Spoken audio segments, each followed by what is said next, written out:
My take and theory on the Mandela Effect, involving changes of perception and the reality using yourself to create a balance and/or to challenge yourself for the cause of the human experience as we know it. The Mandela Effect is a part of generating new content through a change of perception within yourself and the collective consciousness. Expanding reality by adapting, adjusting, and creating additional or new scripts like breadcrumbs for you to investigate. In effect, it's producing another or the same reality in a different way or different kind to capture you and keep yourself occupied. The more people are interested in something, the more breadcrumbs or content is being created. In Australia, Darwin, I made a very important realization when I was looking for cockatoos, a common parrot in those areas of Australia. On the whole way to Darwin, and even after arriving there, I haven't seen any for weeks, even though I was always looking for birds, and at that time I was already very aware of the beauty of nature, something many people do not really appreciate. Unconsciously, I manifested the wish to see this special kind of bird, but only when I already forgot about it and went out to the national park, then I was rewarded with the spectacular sight of one of those birds. It came to me as a total surprise. After that happened, almost every day I was seeing sometimes big groups of those birds. A total change of reality right after I saw the first cockatoo.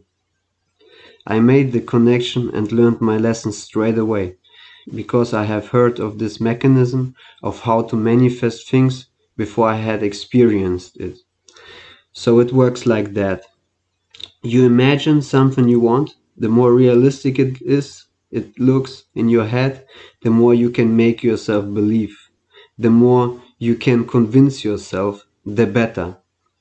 You can also meditate about it. And the better the plan behind it to achieve it, the better, because you need to put energy into it if you want something. Nothing comes from nothing, and then you let go and forget about it consciously, because you cannot force the universe or yourself to make it happen. And so you need to keep your cool and just let the magic work, while following your plan, what you can also see as a ritual. Unconsciously, your wishes will still be there, somewhere, because you did upload them to the collective or database matrix. You messaged and asked the gods if you prefer that approach. As long as you are working towards those goals, if you don't lose your way, and if your wishes, intention, and mindset is right, in the face of the gods, the chances are very high you will be successful in whatever you are looking for. So you always move into the direction you consciously or unconsciously choose. I highly recommend to choose consciously, because who knows what's gonna happen if you don't. Acting unconsciously means acting against your inner godlike self, because you are not taking responsibility like you are supposed to. Again, unconsciously acting against yourself, even though you got all the role models, all the examples you need to make conscious decisions. And one big part of this, something you have to learn to control, is your awareness and perception of things. The more things you experience and are able to process, the more you either lose yourself into a false reality based ego, or you get closer to understanding others and yourself. The ego can either be a prison or shelter, an instrument for yourself. Once you realize that you are not your body, neither your ego, and self is very fragile, you can be everything you want to be. There is always someone speaking and another one listening. Your goal should be to become the observer, trying to understand who is talking and why it's saying what it has to say, and if that's good talk or not, based on true feelings and emotions, logic, common sense, and experience. But how do I know what is true and false? What is good or bad? Well, there's just one rule, called the golden rule. Most don't seek control. They gladly have given up control to pretend not to have any responsibilities.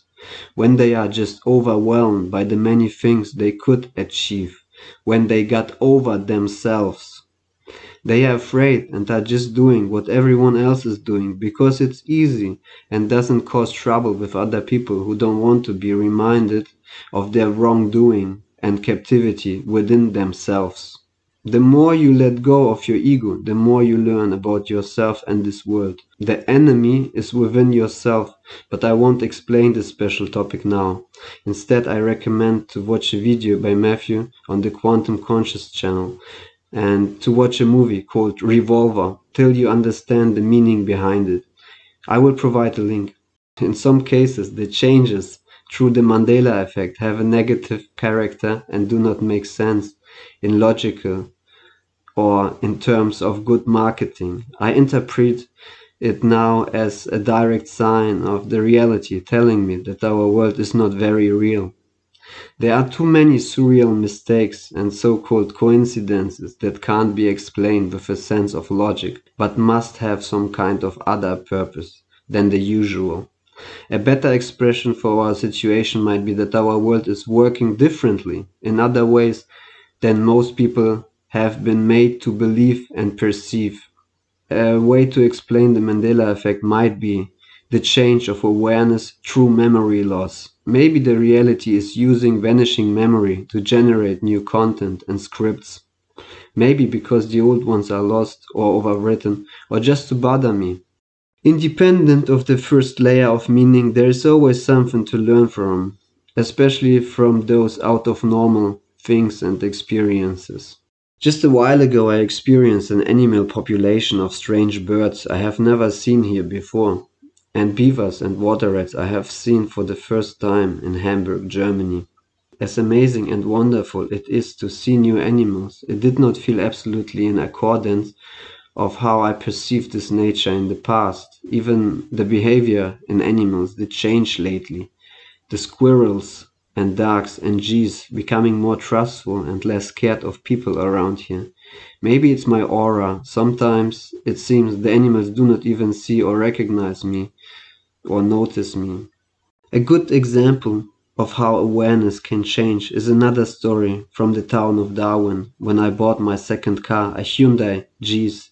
I wasn't aware that it's a very common vehicle in that place. I never consciously saw one before because I didn't even knew how a Hyundai Geese looks like. I wasn't looking or searching for it. When you buy a new car, it becomes a part of your conscious awareness. If it's not of interest to you, you don't pay attention to it. Only when confronted with it, through the buy, I became more aware of it. After I bought it, I saw those cars everywhere, almost every day.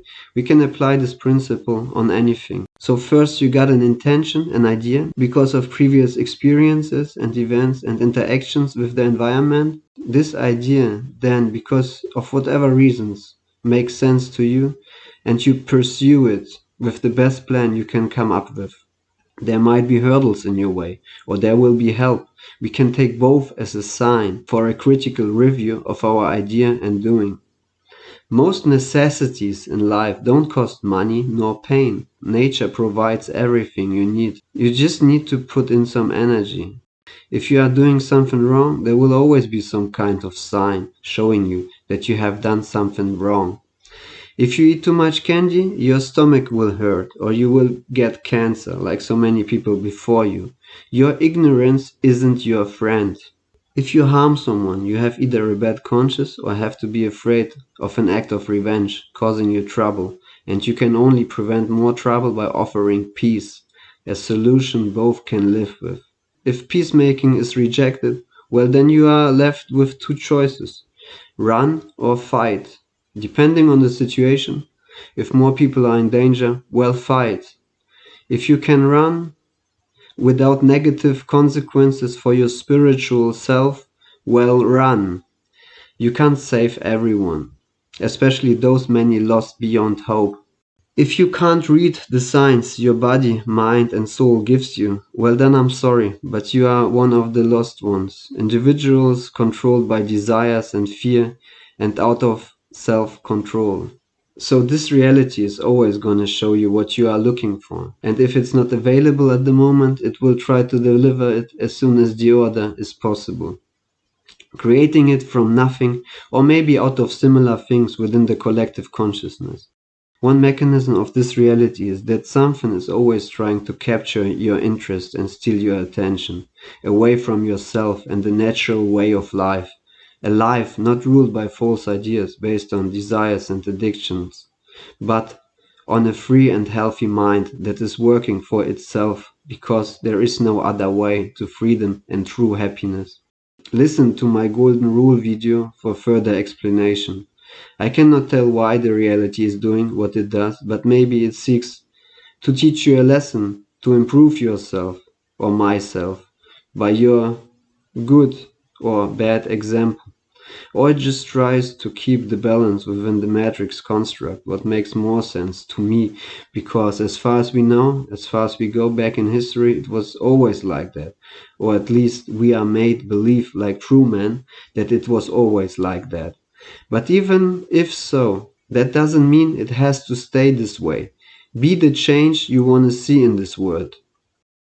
The Mandela Effect was the stepping stone, the first contact with that idea, and a clue before Matthew, with his channel Quantum of Conscious, was passed to me by another truther named Chris Hancock in a comment on Facebook.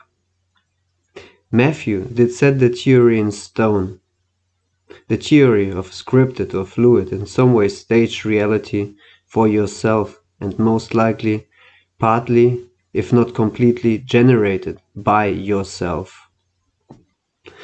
Matthew was a very important messenger in that case and the gateway for things yet to come. His ideas and findings, as well as clues from other people and occurrences, initiated the beginning part of the next step to even further enlightenment. For me, this means acceptance of the situation, being part of this universe, trying to use it for myself and our all benefit. Trusting, listening, and following the signs given by the reality that is working with my higher self, talking through everything within this world. It's channeled in all kinds of ways, through symbols and situations, even dreams, and any experiences ever imaginable. Everything can teach you something if you have an open mind, if you are willing to learn, listen, and think. First, you have to see, recognize, and decipher those signs and messages. The reality is using already known meanings determined by the collective consciousness, like tarot, for example, but can also manifest through other channels and symbols, even within yourself. You can create your own symbols or magic instruments and determine a certain meaning to reoccurring signs. Any kind of art, for example, is a great channel and way to express reality. Now for me, certain numbers mean certain things, and I follow their orders because I trust them to lead me in the right direction.